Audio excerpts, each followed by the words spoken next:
Hey everyone, Craig Galbraith, the voice of the channel, here at the Channel Marketing Association Summit in Houston. Got with me Peter Kujawa. Peter is Executive Vice President of IT Nation and Service Leadership with ConnectWise. Peter, how are you? Good to see you again. I'm great, Craig. How are you? I'm doing well. You had a session here that you led at the summit, Voice of the Partner. Curious how the voice of the partner, or how the partner's needs have evolved over the past couple of years. I think the message that I was really intending to share with this audience was one that tied into the data that service leadership has, and that is it's running an MSP is tough. Growing an MSP is even tougher.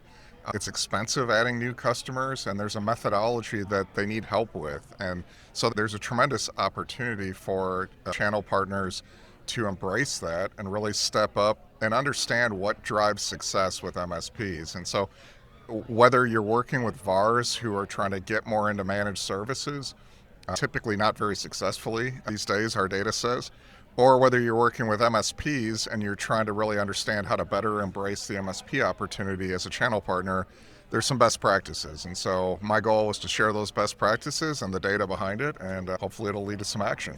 Yeah, definitely. So let's talk about this audience specifically. What would you say that the marketers here could take away most from your presentation?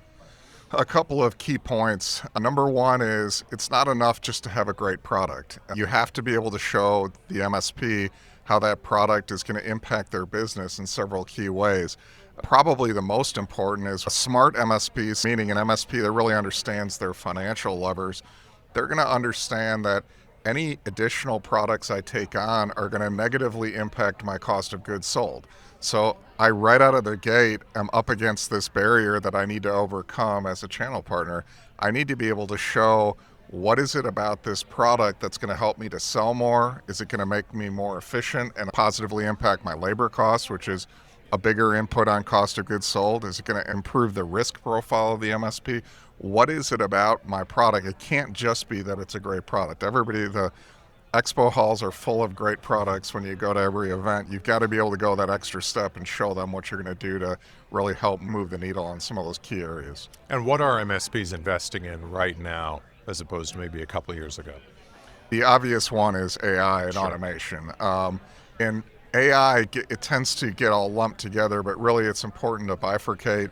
There's two opportunities that MSPs have with AI. One of them is an internal opportunity. For most MSPs, 80% of their expenses are spent on their labor cost. So whether it's my sales and marketing efforts, whether it's certainly my service delivery engine, if I can positively impact my cost of labor, and there's different ways to do that. One is efficiency gains, which will allow me to achieve the same amount of output with less people, and therefore not get rid of people, but as I grow my business, not have to add as many people.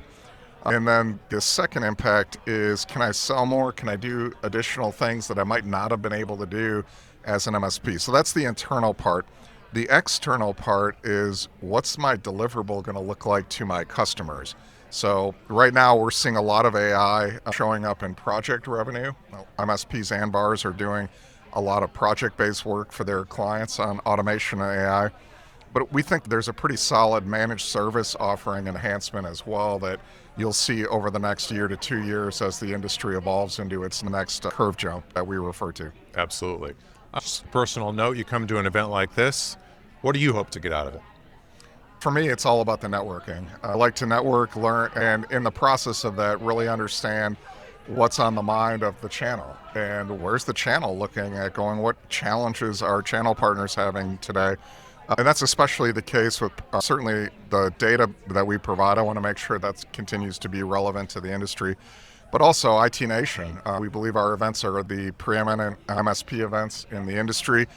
How do we keep those relevant and keep enhancing the value prop to solution providers who come so that they can achieve their goals and evolve our peer group community? It's really critical for the success of the partners in our peer group community that we have the right solution partners there, that they're adding value. And so meeting new providers who might be able to add that value to our partners and then really understanding what they're looking to achieve over the next couple of years is really helpful for some decisions we have to make on a daily basis. Peter, thanks for your time. Hope you have a great rest of the event. Thank you, Craig. Nice to be here. You too.